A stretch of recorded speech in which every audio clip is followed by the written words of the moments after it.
Imagine your child suddenly clutching her chest right in front of you, and the one adult in the room you trusted most calmly telling you that you're just overreacting. That's not some made-up scenario. That is exactly what happened to me on a Tuesday morning in October. And I need you to understand something before I tell you this story. When it happened, nothing looked wrong. Nothing looked scary. Nothing looked like the beginning of the worst and most clarifying day of my entire life as a mother. But before we continue, please subscribe and turn on the notification bell for updates. It was 7:42 in the morning. I know the exact time because I had just looked at the microwave clock to see how many minutes I had before Amara missed the bus. My daughter, 9 years old, 4th grade, obsessed with soccer and drawing animals on everything she owns, was sitting at the kitchen table. She had her homework folder open. She was drawing a soccer ball in the corner of the cover with a red crayon, humming something I didn't recognize. She had already eaten half her oatmeal. The morning was so ordinary, it was almost boring. My mother, Gloria, was visiting for the week. She was 61, sharp-tongued, deeply loving in the way that sometimes looks like criticism. She was standing by the counter with her second cup of coffee, telling me I was overcomplicating Amara's hair routine. I was half listening. I was packing a lunch. Everything was fine. And then Amara stopped humming. Not slowly, not mid-song. She just stopped. Her crayon went still. And then, without saying a word, her small hand moved to the left side of her chest and pressed there, gently, like she was checking for something. I saw it before I understood it. I put down the sandwich bag. I said, "Amara, what's wrong?" She looked up at me with those big, calm eyes and said, "It feels tight, like something is squeezing." Before I could take one step toward her, my mother's voice came from across the kitchen, flat, certain, unbothered. "She ate too fast. Amara, stop being dramatic." And here is the part that still haunts me. For about 4 seconds, I almost believed her. Because Gloria was not a careless woman. She had raised 3 children. She had seen real emergencies. She was the kind of person who knew the difference between a child in genuine pain and a child performing. And she was looking at Amara, who was sitting upright, who was not crying, who had already picked her crayon back up, and she was completely unbothered. So I stood there in the middle of my kitchen, lunch bag in hand, watching my daughter press her palm to her chest and breathe, and I almost convinced myself it was nothing. I want you to hold on to that moment, because I'm going to come back to it. What I did not know yet, what none of us in that kitchen knew, was that Amara's heart was not beating the way a 9-year-old's heart should beat, and it hadn't been for longer than that morning. The doctor who would eventually look at her monitor that day had seen thousands of children. He did not frighten easily. He was the kind of physician who delivered hard news with steady hands and a level voice, which is exactly why, when he stopped talking mid-sentence and stood completely still in front of that screen, I knew that whatever was on it was not something either of us was going to walk away from unchanged. But before I tell you what he saw, I need to tell you about the moment I almost didn't make it to that hospital at all. Here is something that nobody tells you about medical emergencies in children. The dangerous ones do not always announce themselves. They do not always come with screaming and chaos and a child collapsed on the floor. Sometimes they come quietly. Sometimes they come wearing a smile, holding a red crayon, breathing just a little too fast for someone who is simply sitting still.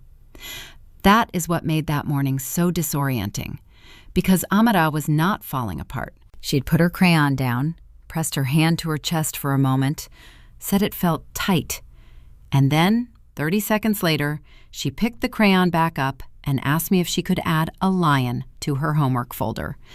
And my mother was already moving on to a new conversation about whether I had enough fiber in my diet. But I could not move on. Something had lodged itself in the back of my throat, and it would not go down.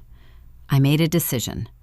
Not the ER, Not yet, because Gloria's voice was still running commentary in the back of my mind, and I did not want to be the mother who rushed to emergency rooms over breakfast complaints. But urgent care. That felt reasonable.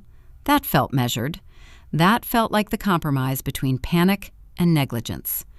Amara thought it was a little exciting. She asked if she could bring her folder. I said yes. Gloria stayed at the house, shaking her head with the particular brand of patience that really means impatience. At the urgent care clinic, the intake nurse was warm and efficient. She checked Amara's pulse, asked her a few questions, and typed notes with the practiced speed of someone who had done this 10,000 times. Amara answered everything clearly, swinging her legs off the edge of the chair like children do when their feet do not quite reach the floor. Cheerful, present, unbothered. The nurse looked at her screen and said, "Heart rate is a little elevated, 108. Then she looked at Amara and said, "Do you have a big test today, sweetheart? Sometimes nerves can do this." Amara laughed out loud. Genuinely laughed. "I already did my spelling test. I got a 94. The nurse smiled at me, a reassuring, everything is probably fine smile. And I smiled back, because what else do you do when a medical professional is smiling at you in that particular way? But I am a pediatric dental assistant. I work in a healthcare setting. I know that a resting heart rate of 108 in a calm, seated, laughing 9-year-old child is not within the range that deserves a smile and a question about spelling tests. I know that.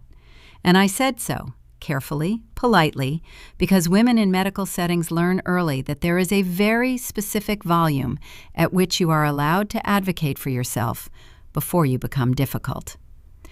The nurse nodded and said the doctor would be in shortly. 20 minutes passed. And then I noticed something that rearranged every thought in my head. Amara had stopped swinging her legs. She was sitting very still, and her hand was back on her chest, not dramatically, not with any urgency, just resting there, the way you rest your hand somewhere when you are trying to quietly manage something that you do not want to make a big deal about. She was 9 years old, and she was trying not to worry me. I watched my daughter protect me from her own symptoms, and something inside me went completely cold. I started counting her breaths, silently, looking at my phone so she would not notice. 1, 2, 3. I counted for a full minute. 28 breaths. A healthy child at rest breathes between 18 and 22 times per minute. Amara was breathing 28 times per minute while sitting in a chair doing absolutely nothing. I counted again. Same number. I stood up and knocked on the door and told the nurse I needed the doctor in the room immediately. He came in 2 minutes later, reviewed the intake chart, looked at Amara, then looked at me with an expression I did not have a name for at the time. Not quite alarm, but something adjacent to it.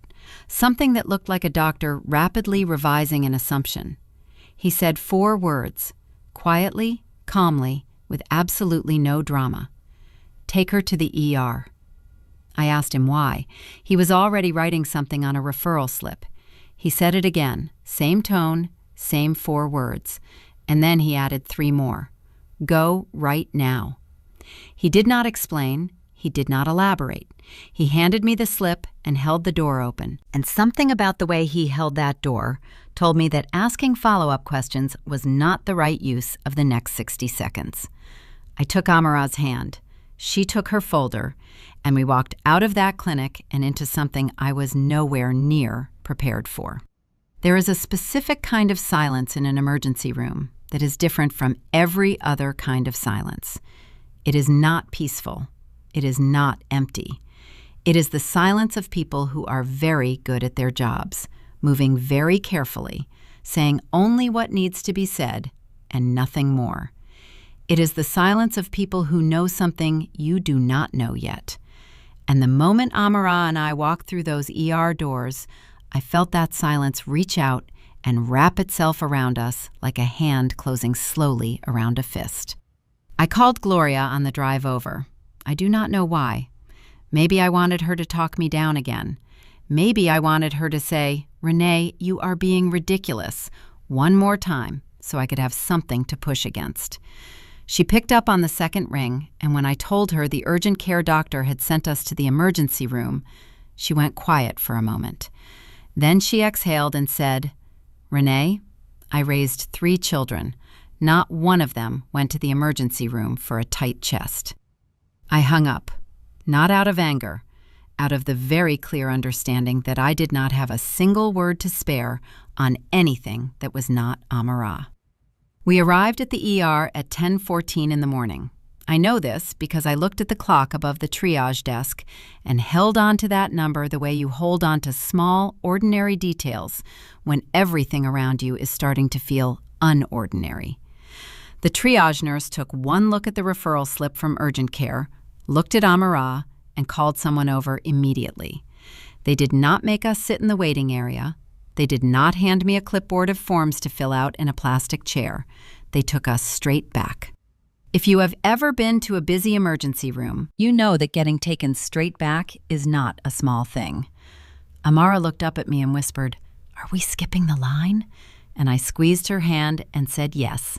Very important people always skip the line. She seemed satisfied with that. In the room, they moved with the particular efficiency that looks almost casual until you realize how much is happening at once. A nurse placed small adhesive electrodes across Amara's chest, 10 of them, connected to thin wires, attached to a machine that would map the electrical activity of her heart in real time. An ECG, electrocardiogram. Amara studied each sticker going on with serious scientific interest and asked the nurse if she could keep one when they were done. The nurse said she could keep as many as she wanted. I stood at the foot of the bed. I watched the monitor. A green line moved across the black screen in a continuous wave, rising, falling, spiking, dropping. I did not know how to read it, but I could see the number in the top right corner of the screen, bright and blinking, updating every few seconds. The number was 214. I did not know what that meant yet, but I stored it. The way your brain stores things it does not understand but recognizes as important. Dr. Kwame Osei walked in 4 minutes after the ECG was placed. He was tall, unhurried, wearing dark blue scrubs with a stethoscope draped around his neck like it had always lived there. He had the kind of presence that does not perform calm. It simply is calm. He shook Amara's hand, not a pat, not a wave, a real handshake, like she was a colleague he was meeting for the first time. Amara sat up straighter when he did it. She shook his hand back with great seriousness. He introduced himself, asked Amara a few easy questions, listened to her chest with the stethoscope, checked her fingers for color. Then he turned to the monitor, then to the ECG printout that the nurse had already set on the small counter beside the bed. He read it the way doctors read things, quickly, thoroughly, with a face that gives away very little. And then he stopped. Not slowed down, stopped. His eyes went back to the top of the printout, then to the monitor, then to the printout again. And for 3 full seconds, I counted because time does a strange thing in moments like that, he said absolutely nothing. Then, very slowly, he looked up. Not at Amara, at me. And I understood in that moment the difference between a doctor who is about to deliver routine news and a doctor who is about to say something that will divide your life into before and after. His voice was steady, measured, the kind of control that only comes from years of practice at delivering words that land like weights. Amara's heart is showing an irregular electrical pattern, he said. It is called SVT, supraventricular tachycardia. Her heart has been beating at approximately 218 beats per minute. I heard the words. I processed each one individually. I looked at Amara, who was watching Dr. Osei with calm curiosity, tracing one of the electrode wires with her finger. Normal resting heart rate for a child her age, 70 to 110 beats per minute. Amara's heart had been running at 218, while she ate oatmeal, while she drew on her homework folder, while she swung her legs at urgent care and laughed about her spelling test. Her heart had been sprinting a marathon inside her chest, and she had sat through all of it with a red crayon in her hand. I opened my mouth. Nothing came out. Dr. Osei looked at me with steady eyes and said, "I need to ask you something important." And what he asked me next, 4 simple words, unlocked something I had buried so far down I had forgotten it was there. Some questions sound simple. They are short. They are plain. They use words you have known since childhood. But certain questions only get asked when the answer carries enormous weight, when the person asking already suspects something and needs you to confirm it, and is watching your face very carefully while you search your memory for the truth. Dr. Osei looked at me across that hospital bed, with Amara sitting between us, tracing electrode wires with her finger, and he asked me 4 words. "Has this happened before?" I opened my mouth to say no. It was an automatic response, a reflex, because nothing like this had ever happened before. No emergency room, no referral slips, no monitors, no doctor going still in front of a printout. None of that had ever happened before. But then I stopped, because a memory surfaced, quietly, the way water rises rather than crashes. Amara, age 7, sitting on the bench after soccer practice. Her team had just won. Everyone was celebrating, running around, splashing water on each other, and Amara was sitting very still on the bench with her hand pressed flat against her chest. Renee had walked over and asked if she was okay. Amara had said her heart felt fluttery, like a bird was stuck in there. She had smiled when she said it, because Amara smiled at almost everything. Renee had mentioned it to Gloria that same evening. Gloria had not looked up from the stove. She said, "That is just excitement. The child scored 2 goals today. Her heart is supposed to be racing." And Renee, tired from a full work week, standing in a kitchen that smelled like jollof and belonging, had accepted that answer completely. She had let it go. I told Dr. Osei about that evening. My voice was steady for the first sentence. It was not steady for the second one, because as I spoke, 2 more memories came up behind the first one. Amara at 8, complaining during a car ride that her chest felt funny, and then falling asleep before anyone responded. Amara, 6 months ago, stopping at the top of the stairs and standing there for a moment, with her hand on the wall and her eyes slightly unfocused. Renee had asked if she was dizzy. Amara had said, "A little bit." Renee had told her to drink more water. 3 moments, spread across 2 years, each one small enough to dismiss, each one dismissed. I told Dr. Osei all 3. And as I told him, I realized I was not simply recounting symptoms to a physician. I was confessing that I had been given 3 quiet warnings, and 3 times I had reached for someone else's certainty instead of trusting the thing inside me that had tried to speak up. Not because I was careless, not because I did not love my daughter with every functioning part of myself, but because doubt, when it is delivered confidently by someone you respect, can sound exactly like wisdom. Dr. Osei did not react with alarm. He did not make me feel like a negligent mother. He simply nodded and wrote everything down, carefully, in the way that told me every word mattered. Then he explained what had likely been happening across those 2 years. SVT episodes in children can be brief, self-terminating, and easy to miss. The heart goes into a rapid, abnormal rhythm and then, sometimes, corrects itself within minutes. The child feels something strange, says something, and by the time an adult responds, the moment has already passed. It looks like nothing. It presents as nothing. It is only nothing until one day it is not. Amara had been self-resolving her own cardiac episodes for 2 years. At 7, at 8, at 9. Sitting on benches and in back seats and at the top of staircases, quietly managing something that no child should have to manage alone. Can I ask you something directly? How many times have you dismissed a child's complaint because someone more confident than you said it was fine? How many times have you let someone else's certainty override the thing in your gut that would not quite settle? I am not asking to assign blame. I am asking because I was a healthcare worker. I knew about elevated heart rates and respiratory rates and when numbers fall outside normal ranges.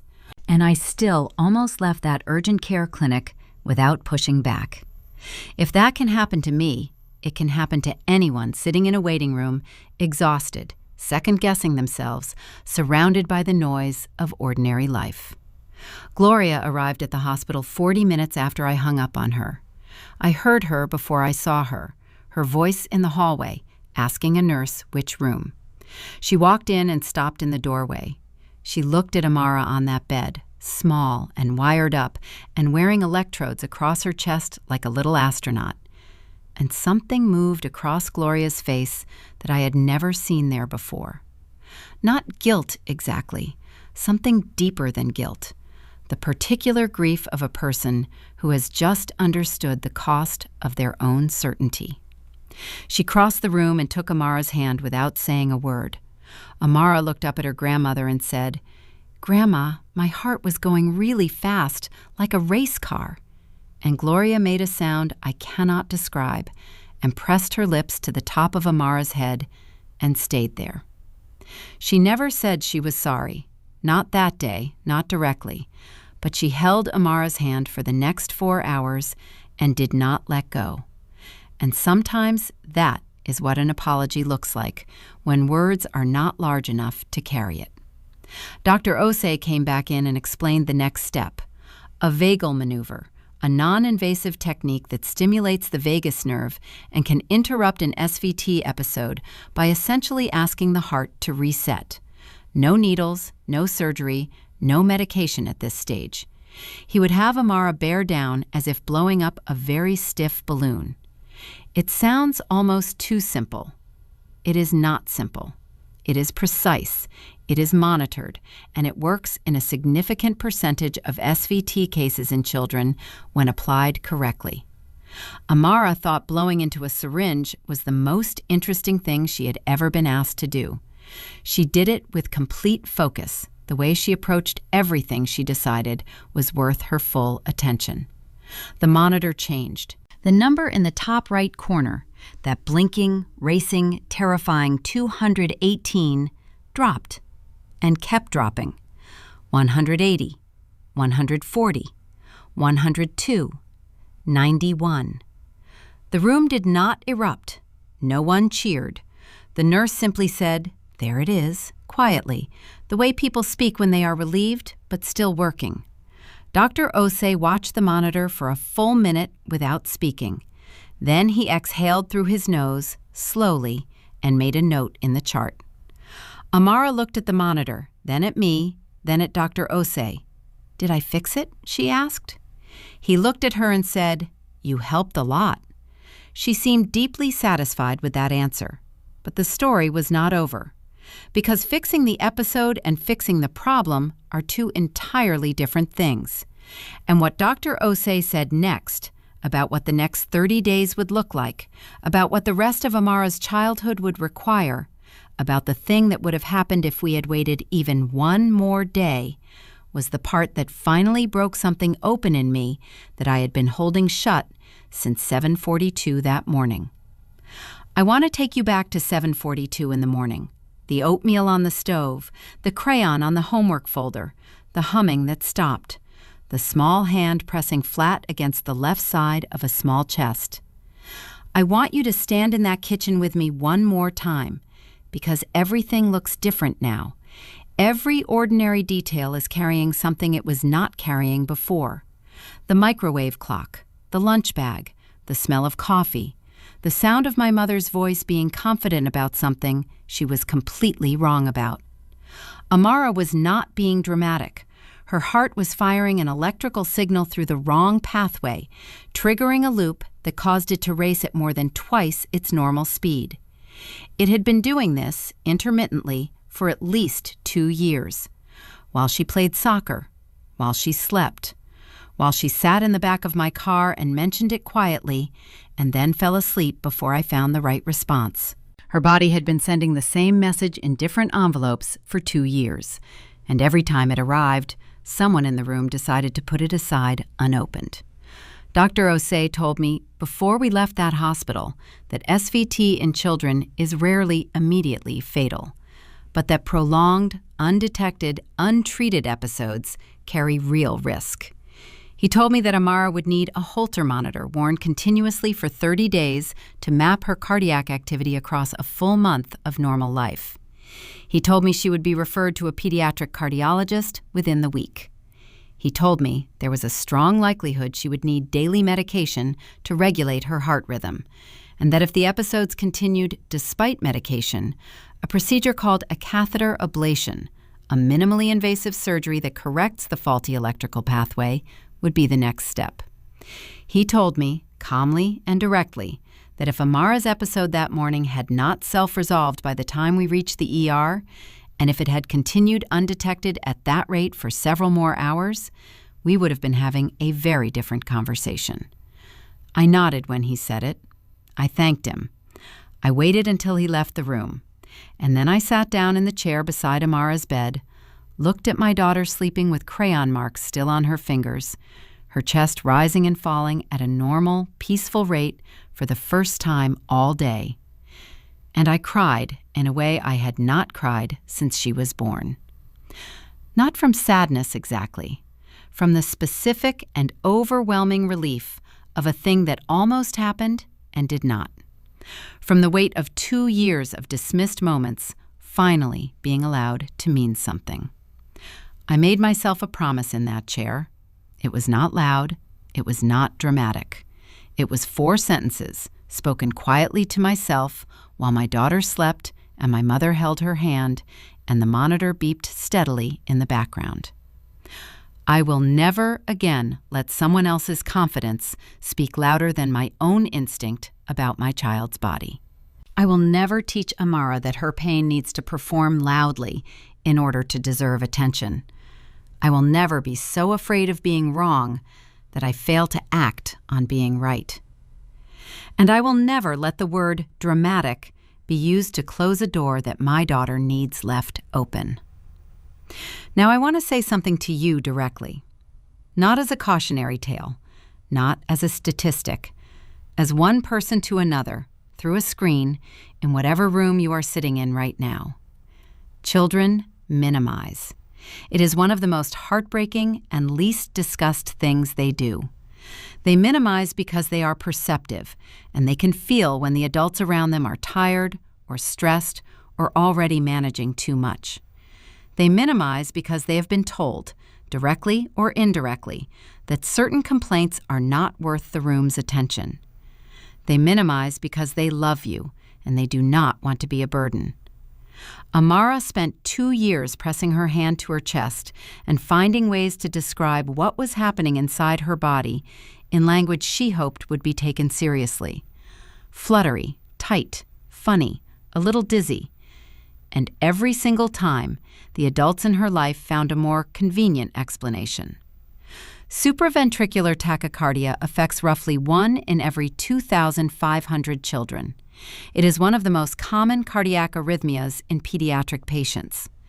Research consistently shows that girls presenting with cardiac symptoms are significantly more likely to have those symptoms attributed to anxiety or emotional distress than boys presenting with identical complaints. Identical symptoms. More likely to be told they are being dramatic. More likely to leave a clinical setting without answers. More likely to go home and press their hand quietly to their chest and find a way to manage it alone. Amara is 9 years old. She should not know how to manage it alone. I think about Dr. Osei freezing in front of that monitor. I have thought about it almost every day since. And what strikes me now, more than the fear of that moment, is what that freeze actually was. It was attention. Complete, undivided, unfiltered attention.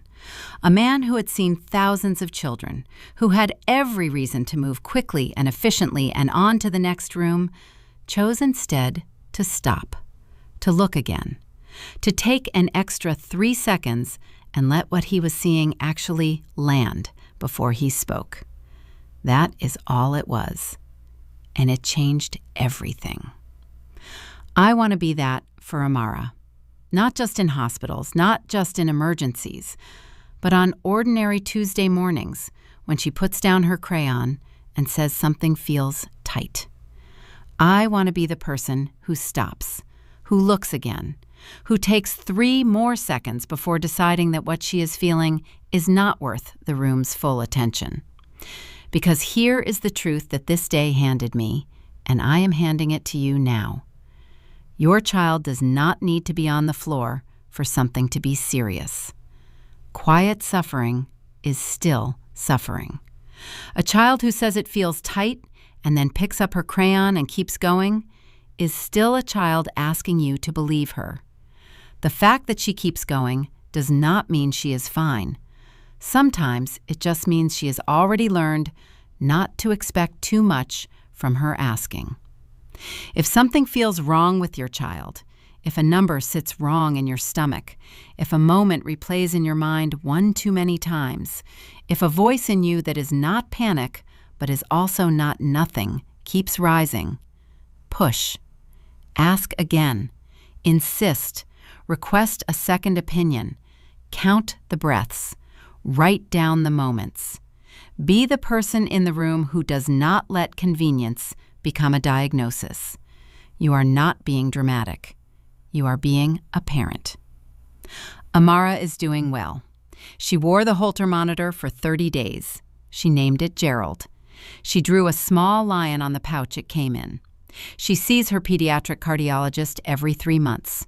She is on a low-dose medication that has kept her heart rhythm stable since October. She still plays soccer. She still draws on everything she owns. Last week, she told me she wants to be a doctor when she grows up. Specifically, she said, the kind who shakes your hand like you are a real person. I think she is going to be extraordinary. If this story made you feel something today, if it reminded you of a moment you dismissed, a complaint you filed away, a child you almost did not listen to, share it with one mother who needs to hear it. One parent, one person. It costs you 30 seconds. It might be worth considerably more than that to someone who receives it. Thank you for staying until the end. You showed up for Amara today, too, even if you did not know it.